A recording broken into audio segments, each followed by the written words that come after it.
Margaret stood at the edge of the gravesite, clutching her black clutch tightly against her chest. Her face was a mask of sorrow, the corners of her mouth turned downward in an expression of perfect grief. Yet beneath the veil of mourning, her thoughts were anything but somber. As the priest's voice droned on about eternal peace and divine grace, she couldn't help but think about how free she felt. Gerald was gone, and for the first time in years, she could breathe without the weight of his presence pressing down on her. She cast a glance at the small crowd gathered around the casket. Gerald's loyal friend, Henry, was dabbing at his eyes with a handkerchief, his face contorted with genuine sadness. A few distant relatives huddled together, whispering in hushed tones, their faces betraying the faintest flicker of anticipation, undoubtedly wondering what Gerald had left behind for them. Margaret's lips twitched as she suppressed a smirk. They could speculate all they wanted, but she knew she was the one Gerald had built his fortune for. That was, after all, the one good thing about her late husband, his devotion to ensuring she would never want for anything. Her gaze shifted to Charles, standing a few paces away, dressed in a sleek black suit. He looked every bit the grieving companion, his dark hair falling perfectly over his forehead. He caught her eye and offered a subtle nod, his lips curling into the briefest smile. The sight of him sent a thrill through her, a reminder of what lay ahead. No more sneaking around, no more whispered phone calls or hurried rendezvous. They were free to live their lives openly now, and with Gerald's wealth, there would be nothing to hold them back. The priest's voice came to a pause, signaling the end of the ceremony. Margaret stepped forward, placing a single white rose on the gleaming mahogany coffin. "Rest in peace, Gerald," she murmured, her voice just loud enough for those around her to hear. Inside, she thought, "May you stay dead and out of my way," as the crowd began to disperse. Henry approached her, his expression clouded with suspicion. "Margaret," he said, his voice low, "I know this must be a difficult time for you. Gerald spoke highly of you, even in his final days." She nodded solemnly. "He was a good man," she replied, the lies slipping effortlessly from her lips. Henry lingered for a moment, as if debating whether to say more. Finally, he added, "I'll see you at the reading of the will tomorrow. Gerald made some unusual arrangements. I thought you should know." Margaret's heart skipped a beat, though she kept her expression neutral. "Unusual? In what way?" Henry hesitated. "You'll find out soon enough," he said before walking away, leaving her with an uneasy feeling she couldn't quite shake. Later that evening, Margaret and Charles sat together in her dimly lit living room, a bottle of wine between them. The funeral had taken its toll on her, not because she felt any genuine grief, but because maintaining the facade had been exhausting. She took a sip of wine, her fingers playing idly with the stem of the glass. "Henry mentioned something about the will," she said, breaking the silence. "He called it unusual. I don't like the sound of that." Charles leaned back, his expression calm. "What could he possibly have done? You were his wife. He left everything to you. Isn't that what you always said?" "Yes," she replied, though her confidence wavered. Gerald had always been meticulous, and if he had suspected anything about her relationship with Charles, or worse, if he had guessed the truth about the part she had played in his declining health, there was no telling what he might have done. "Don't overthink it," Charles said, pouring himself another glass of wine. "By this time tomorrow, you'll be the richest widow in town, and we'll finally be able to leave this miserable place behind." Margaret nodded, forcing a smile. But as the night wore on, the unease lingered, a quiet voice in the back of her mind whispering that perhaps Gerald wasn't done with her yet. The lawyer's office was nothing like Margaret had expected. She had envisioned a grand oak-paneled room with leather chairs and shelves lined with dusty legal tomes, the kind of setting befitting the final words of a man like Gerald. Instead, it was clinical and sterile, with harsh fluorescent lighting and an impersonal metal desk at its center. The lawyer, a wiry man named Mr. Wentworth, sat behind the desk, adjusting his glasses as he shuffled through a thick stack of papers. Margaret and Charles arrived a few minutes late, making a point to draw attention as they entered the room. She was dressed impeccably in a tailored black dress, her face carefully painted with a fresh layer of subdued makeup. Charles, as always, looked dashing in his crisp suit, his hand resting lightly on her lower back as they walked in. Margaret caught a few sideways glances from Gerald's distant relatives, their judgment palpable. Let them gossip, she thought. By the end of this meeting, she would have everything. The room was crowded but quiet, the air thick with anticipation. Henry sat in a corner, his gaze fixed on Margaret. She pretended not to notice, instead offering Mr. Wentworth a polite smile as they took their seats. "Apologies for the delay," she said sweetly. "The past few days have been difficult." Wentworth offered a curt nod, his expression neutral. "Of course, Mrs. Whitmore. Shall we begin?" He cleared his throat and started reading the will, his monotone voice filling the room. The early clauses were what everyone expected. Small bequests to distant cousins, donations to Gerald's favorite charities. Margaret tuned out most of it, her fingers drumming lightly against the armrest of her chair. None of it mattered until her name was mentioned. "And to my wife, Margaret Whitmore," Wentworth began, pausing to adjust his glasses, "I leave the following." The room fell silent. Margaret straightened in her seat, her heart pounding despite her outward composure. "To my dear wife, Margaret," Wentworth continued, his voice steady, "I leave the Whitmore estate, provided she fulfills the conditions outlined herein. Margaret, I have always believed in fairness, even when it is undeserved. Therefore, my bequest is conditional upon your spending one night alone in our country estate, the home we shared during happier times. Should you fail to meet this condition, the estate and all associated assets will revert to my trusted friend, Henry." A murmur rippled through the room.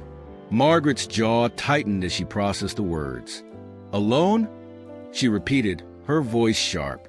Wentworth glanced up from the will, his expression unreadable. "Yes, Mrs. Whitmore. The condition is explicit. You must spend one night alone in the estate. No visitors, no companions. Only then will you inherit the estate." "This is absurd," Margaret snapped. "What kind of ridiculous game is this?" Charles placed a hand on her arm, trying to calm her. "It's just one night, Margaret. You can do that." Margaret ignored him, her attention focused on Wentworth. "And what if I refuse?" "If you refuse," Wentworth said matter-of-factly, "the estate will pass to Mr. Henry Lockwood, as stipulated in the will." Henry, who had been silent until now, cleared his throat. "Margaret," he said softly, I don't want the estate. I hope you fulfill the condition. Gerald trusted you, even in the end." There was something in his tone that made her stomach turn. Henry knew something. She was sure of it. "And there's more," Wentworth added, holding up an envelope. "Mr. Whitmore left a sealed letter for you, to be opened after you fulfilled the condition." Margaret stared at the envelope, her mind racing. What could Gerald have written? What did he know? She fought to keep her composure, but her hands trembled as Wentworth handed the envelope to her. "When does this need to be done?" she asked, her voice tight. "The condition must be fulfilled within 7 days," Wentworth replied. "The estate has been prepared for your stay. You will be provided with food, water, and all necessary accommodations. But you must remain entirely alone from sunset to sunrise." The room fell into a heavy silence. Margaret felt the weight of everyone's eyes on her, each gaze a mix of curiosity and judgment. She forced a smile, determined to maintain control. "Very well," she said. "If that's what it takes, I'll do it." But as the meeting adjourned and the crowd began to disperse, the unease in her chest deepened. Henry lingered behind, watching her with an expression she couldn't quite decipher. Charles stayed close, whispering reassurances in her ear, but even his presence couldn't shake the feeling that Gerald's final condition was more than just a cruel joke. It was a trap. The drive to the country estate was long and unervingly quiet. Margaret stared out of the window as the trees blurred past, their skeletal branches reaching out like twisted fingers. The unease from the will reading lingered, pressing heavily against her chest. Charles, sitting beside her in the driver's seat, tried to fill the silence with idle chatter, but his efforts did little to distract her. She couldn't stop thinking about the strange condition Gerald had left her. It wasn't just petty or vindictive. It felt calculated, as if he had planned every detail with a purpose she couldn't yet understand. "We're almost there," Charles said, glancing at her. His tone was light, but she caught the flicker of concern in his eyes. Margaret forced a smile. "It's just one night. I'll be fine." He reached over and squeezed her hand. "You're not alone in this, you know. I'll be close by. If anything happens, just call." She nodded, though his words didn't comfort her. Gerald's instructions had been clear. She had to stay alone. Whatever tricks her late husband had up his sleeve, she doubted they were anything Charles could protect her from. When the estate finally came into view, Margaret's breath caught. The house loomed ahead like a dark silhouette against the fading light of the evening sky. It was larger than she remembered, its once pristine facade now weathered and cracked. The windows stared back at her like empty eyes, and the overgrown lawn seemed to creep closer to the house with every gust of wind. She hadn't set foot here in years, not since Gerald insisted they buy the property as a summer retreat. She had hated it then, and now it felt more like a mausoleum than a home. Charles parked the car at the edge of the driveway and turned off the engine. "Are you sure about this?" he asked, his voice soft. Margaret hesitated, staring at the house. A part of her wanted to turn back, to tell Charles to drive them far away from this cursed place. But she couldn't. The estate was worth millions, and without it, Gerald's fortune would pass to Henry. She refused to let that happen. "I'll be fine," she said, more to herself than to him. Charles stepped out of the car and retrieved her bag from the trunk. He handed it to her, his fingers brushing hers for a brief moment. "If you need me, I'll be at the inn just down the road. Call me for anything." Margaret nodded and turned toward the house. Her heels crunched against the gravel as she made her way up the steps. The front door creaked ominously as she pushed it open, revealing the dim, dust-filled interior. The air inside was heavy, carrying the faint smell of decay. Shadows danced across the walls as the last rays of sunlight filtered through the grimy windows. She turned back to look at Charles, who was still standing by the car, watching her. He gave her a small wave, and she waved back before stepping inside and closing the door behind her. The sound echoed through the empty house, sending a shiver down her spine. For a moment, she stood in the entryway, letting her eyes adjust to the darkness. The house felt alive in a way she couldn't explain. The creak of the floorboards, the faint rustle of the wind through the broken shutters. It all seemed deliberate, as if the house was aware of her presence. She shook off the thought and flicked on the light switch. The chandelier above her flickered to life, casting a dim, yellow glow over the room. Margaret set her bag down and took a deep breath. "It's just a house," she muttered under her breath. Nothing to be afraid of. But as she moved deeper into the house, exploring its shadowy corners and forgotten rooms, the unease in her chest grew stronger. It wasn't just the house that felt off. It was the way everything had been left exactly as she remembered. The furniture was still arranged the same way, the walls still adorned with the same faded paintings Gerald had insisted on keeping. Even the smell was the same, a mix of wood polish and dampness. She made her way to the living room and stopped in her tracks. On the coffee table sat a single envelope, her name scrawled across it in Gerald's unmistakable handwriting. Her stomach twisted as she picked it up and opened it. The letter inside was short, but the words sent a chill down her spine. Asterisk, "Welcome home, Margaret. I hope you find the night." Enlightening, asterisk, her hands trembled as she folded the letter and placed it back on the table. Gerald had always loved his games, but this felt different. This felt personal, as if he had planned this moment with her specifically in mind. The night had only just begun, but already Margaret could feel the walls of the estate closing in around her. As the sun dipped below the horizon, the house grew colder, its shadows lengthening into shapes that seemed to writhe along the walls. Margaret lit a few of the antique lamps scattered throughout the rooms, their warm glow barely pushing back against the oppressive darkness. The quiet was absolute, save for the occasional groan of the floorboards beneath her feet. She tried to remind herself that houses like this always made strange noises, that it was nothing more than old with settling with the temperature. Yet every creak and whisper made her heart skip. In the dining room, the long mahogany table sat beneath a heavy chandelier, dust covering its surface like a funeral shroud. She ran a hand along the edge of the table, the grit of time sticking to her palm. She remembered the dinners she and Gerald had hosted here, evenings full of forced smiles and hollow laughter. Gerald had loved this house, had dreamed of filling it with memories, but to her, it had always felt suffocating. Now it was worse. It felt alive. Watching, Margaret made her way to the kitchen, her heels clicking against the tiled floor. She opened the fridge, surprised to find it stocked with fresh food and bottled water. Someone had prepared for her stay. Was it Henry, the lawyer, or Gerald himself? Do instructions left long before his death? The thought unsettled her. She grabbed a bottle of water and returned to the living room, her movements hurried. The quiet was starting to weigh on her, pressing against her ears like the ocean's depths. As she sipped from the bottle, her eyes landed on a familiar object in the corner of the room, a grand piano, its surface covered in a thin layer of dust. Gerald had played it often, his hands moving with a precision that belied his otherwise clumsy nature. She approached it slowly, her fingers brushing against the keys. A hollow note rang out, startling her. She pulled her hand back as it burned. "Get a grip," she muttered to herself, her voice echoing faintly. The piano responded, a single, soft note, like a breath in the darkness.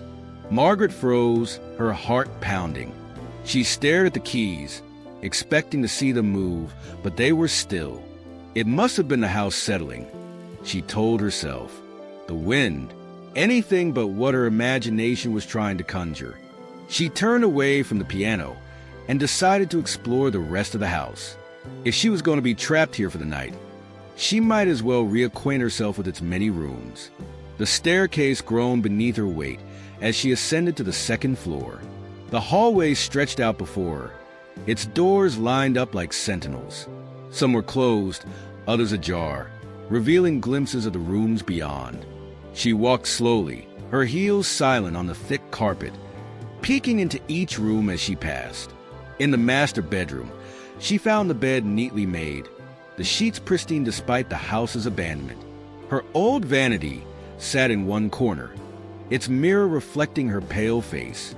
On the nightstand, another envelope waited, its presence unmistakably deliberate. Margaret hesitated, her fingers hovering over it before she finally picked it up. The letter inside was longer this time. Gerald's handwriting filled the page, the lines slightly uneven, as though written in haste. Asterisk Margaret, if you're reading this, you've taken the first step. You've always been so predictable, so sure of yourself.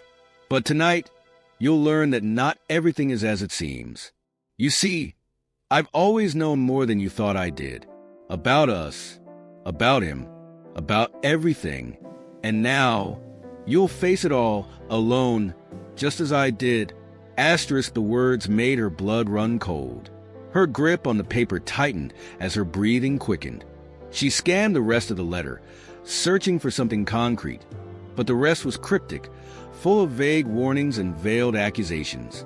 "Damn you, Gerald," she whispered, her voice trembling. The air in the room felt heavier now, as if the house itself had been holding its breath. A sudden creak from behind made her whirl around, her pulse hammering in her ears. The hallway was empty, but the door to one of the rooms she'd passed earlier was now wide open. She was certain it had been closed. "Hello," she called, her voice weak. It echoed down the hall, swallowed by the darkness. There was no answer, only the sound of the wind brushing against the house's exterior. Margaret stepped out of the bedroom, clutching the letter like a talisman. She approached the open door cautiously, her every instinct screaming at her to turn back, to leave the house altogether. But she couldn't. If she left now, she would lose everything. She wouldn't let Gerald win, not even in death. The door creaked as she pushed it open further. The room inside was a study, its shelves lined with books that had gone untouched for years. A single chair sat at the desk, turned to face the window. She stepped inside, her shoes crunching against something on the floor. Looking down, she saw shards of glass scattered across the rug. The window had been broken, the cold night air seeping in. She felt the prickle of eyes on her back, the unmistakable sensation of being watched. Spinning around, she scanned the room, her breath coming in shallow gasps. But there was nothing, only silence, broken by the faint rustle of the wind through the broken window. Clutching the letter tighter, Margaret left the study and hurried back to the staircase. She had seen enough of the night. Whatever Gerald had planned, whatever game he was playing, she wouldn't let it get to her. She would wait out the hours in the safety of the living room, surrounded by light, until the dawn finally broke. But as she descended the stairs, a soft laugh echoed through the house, low and mocking, unmistakably familiar. Gerald's laugh. Margaret froze on the staircase, her breath caught in her throat.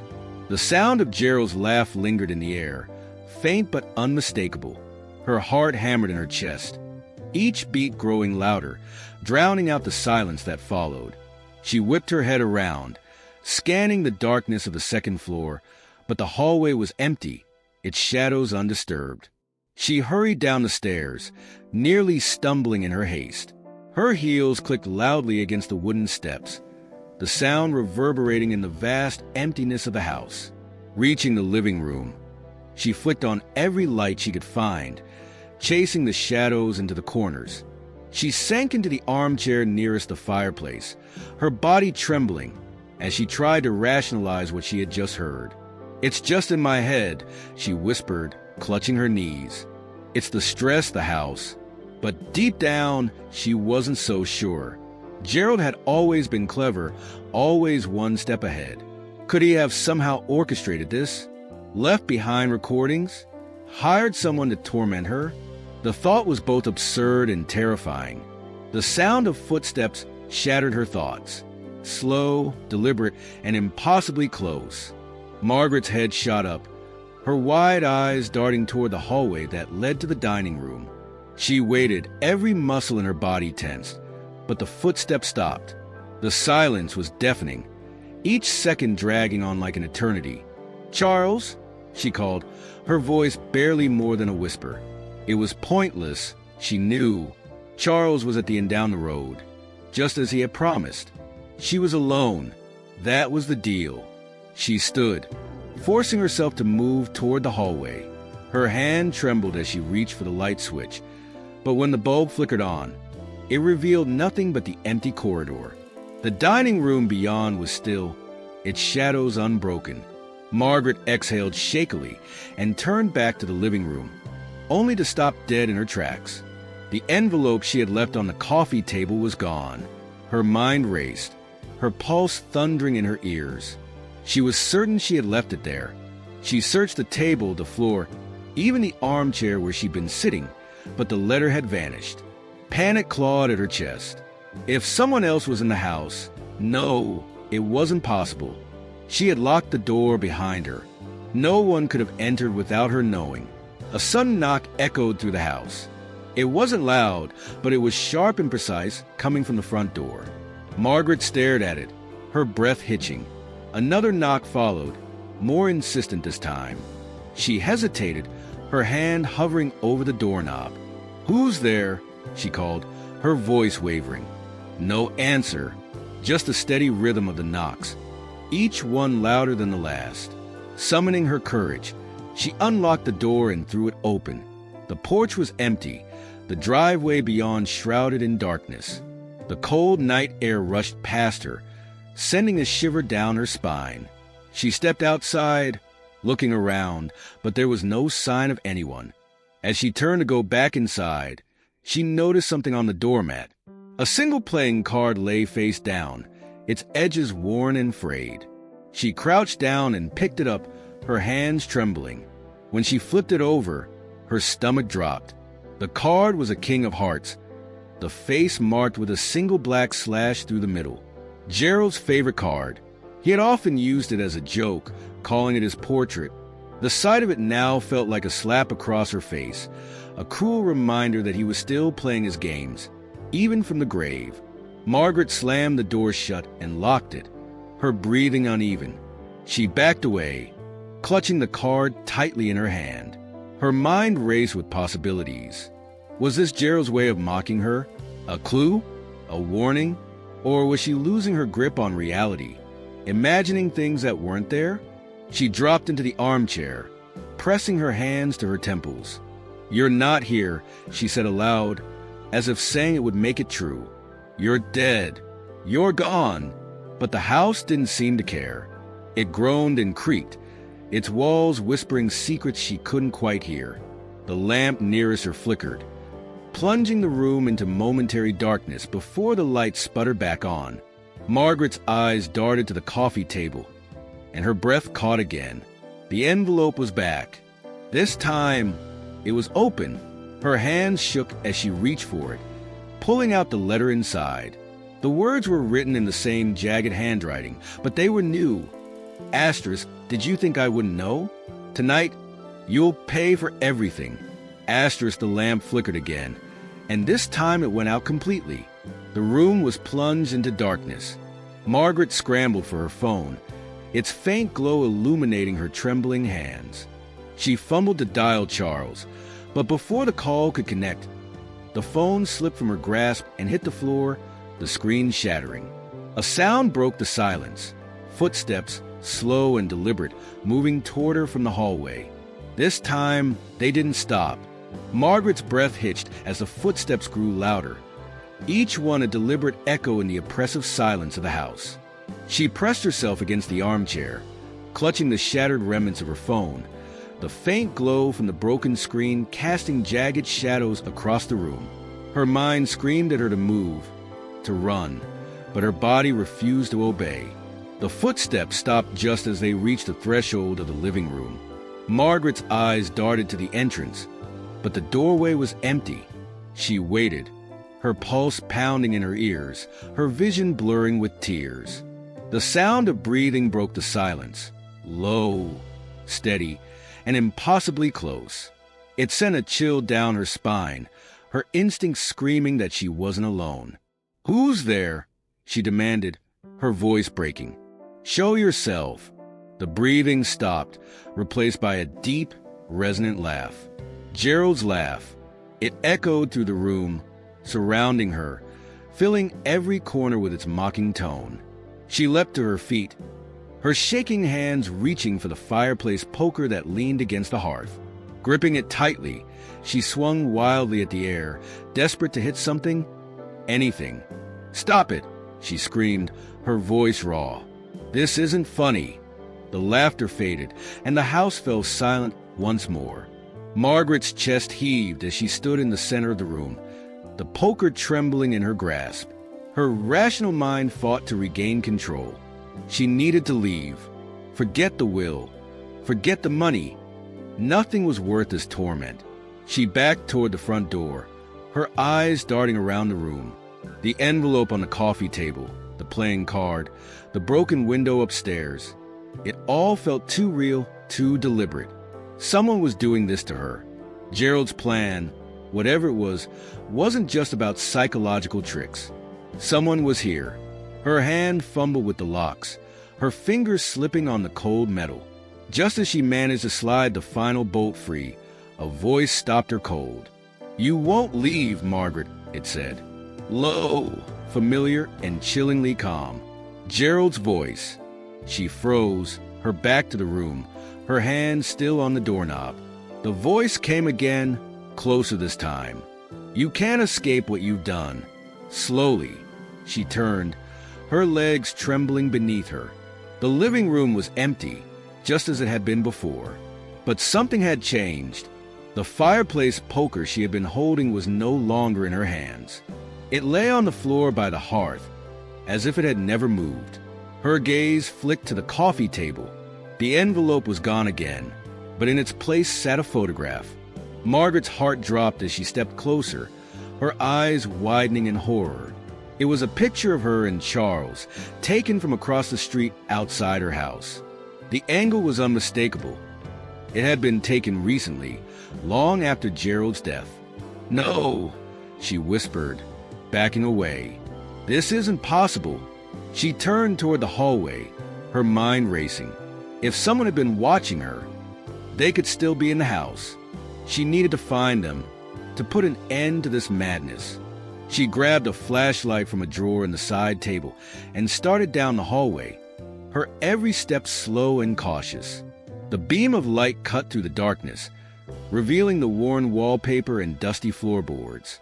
As she reached the study, she noticed something she hadn't seen before, a faint glow coming from beneath the desk. Her breath caught as she crouched down, her flashlight illuminating a small recording device. She picked it up, her hands trembling, and pressed the play button. Gerald's voice crackled through the tiny speaker. "You thought you could hide the truth, didn't you, Margaret? That I wouldn't find out about you and Charles. That I wouldn't suspect what you did to me." Margaret's knees buckled, and she sank to the floor. The recording continued, each word cutting deeper. "You always underestimated me," the voice went on. "But I've been watching. I've been listening. And tonight, I'll make sure you pay for every lie, every betrayal." The recording ended with a low, sinister laugh. Margaret dropped the device, her mind reeling. This wasn't just paranoia. Gerald had planned this, every note, every sound, every moment of fear. He had known about her affair. He had known everything. But how? Suddenly, a loud crash echoed from upstairs. Margaret screamed, the sound tearing from her throat as she scrambled to her feet. She bolted for the staircase, her flashlight swinging wildly as she ascended. When she reached the second floor, she saw the door to the master bedroom standing wide open. She stepped inside, her chest heaving with exertion. The room was eerily calm, the bed still perfectly made, the vanity undisturbed. But as she turned to leave, her flashlight caught something on the mirror. Words, written in a shaky hand, appeared in the condensation. "Asterisk, you'll never escape me." Asterisk, the flashlight slipped from her grasp, clattering to the floor as the door slammed shut behind her. Margaret's scream echoed through the locked room, swallowed by the oppressive darkness. She lunged at the door, pounding against it with her fists, her cries for help growing more frantic with each passing second. No one would hear her. She knew that, but desperation drove her actions. Her mind reeled with the impossibility of it all. The voices, the laughter, the photograph, the words etched on the mirror. Her breath came in short gasps as she turned back to the room, her back pressed against the door. The vanity stood undisturbed, its mirror reflecting her pale, tear-streaked face. The words written in condensation had vanished as though they'd never been there, leaving only her trembling reflection. She looked at herself, disheveled and panicked, barely recognizing the woman staring back. Then a noise, soft, deliberate, broke the silence. It was the sound of something being dragged across the floor. Margaret's eyes darted to the far corner of the room, where the shadows seemed thicker, darker than they should have been. The sound grew louder, closer, until it was just beyond her line of sight. She didn't want to look, but she couldn't stop herself. "Margaret," the voice called again, low and unmistakable. Gerald's voice. She whirled toward the corner, clutching the flashlight she had retrieved from the floor. Its beam cut through the darkness, revealing nothing but the worn, empty floorboards. The dragging sound stopped abruptly, replaced by a soft, steady tapping. It came from beneath her, from the floor itself, as if something or someone was inside the house, beneath its very foundations. Her mind raced back to the stories Gerald had told her when they first moved in. The estate had been built over a system of old tunnels, remnants of some forgotten purpose. She had dismissed them as another one of his peculiar fascinations. But now, the thought sent a chill down her spine. The tapping turned into pounding. The floor shook beneath her feet. Margaret staggered backward, gripping the flashlight like a lifeline. The sound grew louder and louder until it suddenly stopped, plunging the room into an eerie, suffocating silence.